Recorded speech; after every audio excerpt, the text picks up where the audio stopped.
This is shoal grass right here. This is what we want to find. This is where all the critters are. If I caught a tarpon that big, I'd have to have help.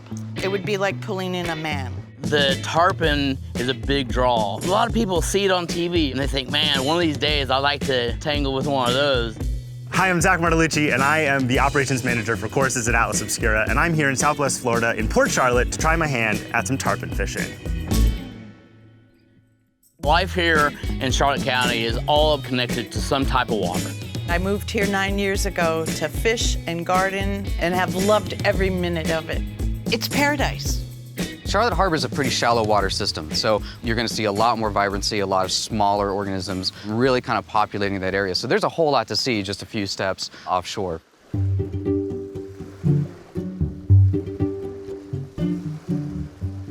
So Zach, one of the things we noticed pretty quickly out here is there's a bunch of sand. It's almost like a desert.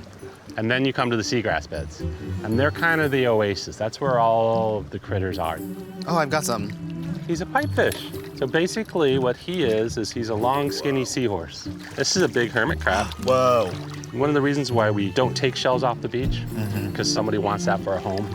I caught a seahorse. Oh, a seahorse? I never catch seahorses. You never do? And he's a pregnant male. It's a lucky you can see day. his little pouch. Oh my God. So he's a pretty rare catch.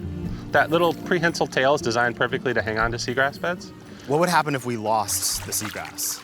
We would lose a large portion of the animals that live out here. Something like 90% of them rely on our estuaries, either for food or for a place to grow up. Like, we wouldn't have any of the big sport fish. We wouldn't have tarpon, we wouldn't have snappers, we wouldn't have a lot of the fish that we catch. Yeah, so life is like pretty much centered on the ocean here. It is. Yeah. Is that why you only make art that is of the ocean? Yes, because that's what speaks to me. What's your favorite thing to make? I like making my tarpon. When I make one of my tarpons, I start out with a plain sheet of stainless steel. I draw it out by hand. Then I take my plasma cutter, trace where I've drawn, and the next thing I do is grind it off front and back, flame it to give it color, put an eyeball on it for the very end, and voila, a beautiful piece of art to hang on your wall, and you don't have to break your arm pulling it in. So can I try this? What I want you to do is you draw out a fish. It's a fish? Yes, you Okay. draw it out. Let's see what kind of artist you are. Very good. All right, Is it really good? Thank you. It is. It's rather charming.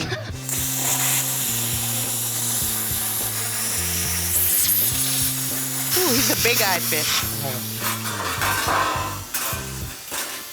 Ta-da! Your first fish. did it. Very cool. Thank you so much for showing me this. You bet.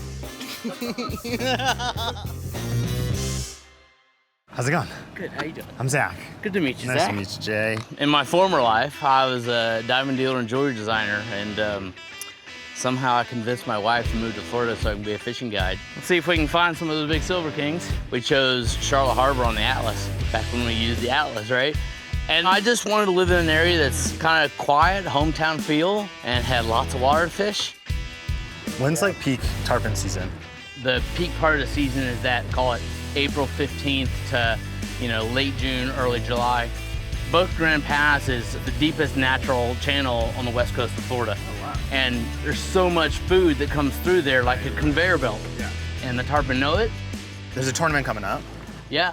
How many boats are you expecting out here? The world's richest probably will pull this year, I would say 40, 50 boats. Everybody wants to hold that trophy. Yeah, of course. And no doubt about it, I suspect those guys will be putting some numbers up. So this is it? This is it, Boca Grande Pass. And it's not real happy right now, but Yeah, fair. we're gonna look. You can kind of see that dark line. Tarpon don't like that. Sometimes the conditions just aren't set up right for tarpon fishing, and you gotta have a plan B for that. Water is just too rough out there. We hit that west wind and just got the water turned up. Because we're right here in Charlotte Harbor, let's run into the backcountry in Gasparilla Sound. We got a really good tide. I think we can get some fish stretch the string a little bit. Awesome, all right? let's do it. Let's do it, man. Let's have some fun. What are we after? So snook, redfish, and trout tend to sit in this little edge. What kind of bait are we using? these live pilchards back here. And we have a pile of them. Are you familiar with this kind of gear? A little bit. Okay. You want to walk me through it just in case? For sure. Open the bail, and you bring it back to call it 2 o'clock. When you swing, gets 10 o'clock, you point your finger. Oh, Ooh. yeah. Well, the bait went there. Oh, I did it again. I mean, we got plenty. Oh. Reel. Oh, yeah. That's good right there. Snook? Yes, sir. Is that your first snook? Yeah. Yeah, awesome. There it is. There you go. Yeah, man. Yeah. There he goes. Look, there we go. See? Now we're talking. Is it a redfish? Yes, it is, What? sir. Yeah, man. Your first redfish, too? Yeah. Pull him from the backside there. Yeah, Hey, that's we'll take it. exciting. Woo. The shallow water flats of Charlotte Harbor are amazing for snook, redfish, and trout. And there's not a day that goes by that you can't go catch some of those fish in the backcountry. Nice. Oh, thanks so much. That was awesome. Dude. Yeah.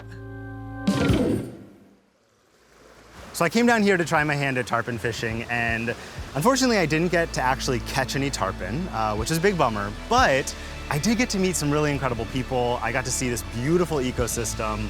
I got a chance to catch some other fish. I got to meet a local artist, and it really showed me how much the water inspires people here. Everyone's life revolves around the ocean, and I understand why people come to visit, and I get it why people stay.